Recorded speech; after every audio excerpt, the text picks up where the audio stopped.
All new at 11, it is a Cleveland gem full of African-American history. The Karamu House on Cleveland's east side is the oldest African-American theater in the U.S. And in its heyday, it was the premier training ground for African-American artists.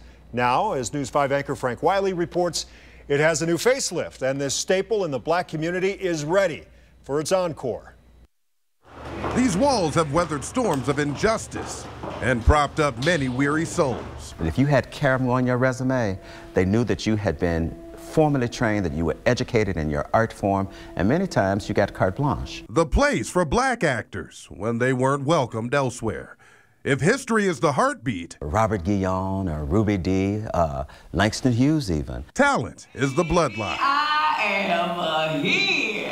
Karamu House sat center stage during tough times. Whatever affects one directly affects all indirectly. Back when stars of the civil rights movement signed on and aligned. The spirit of the ancestors live here, and they are very present. Today, Tony Sias runs Karamu House. He says decades later, I remember in 1992, those spirits pulled him in. I said, one day I want to lead this institution. Recent renovations have pushed Karamu House toward an encore. Karamu House historically was the premier training ground for African-American artists. Inside Karamu House, the Jelliffe Theater, named after Karamu House founders. Once again, the theater training and showcasing talent.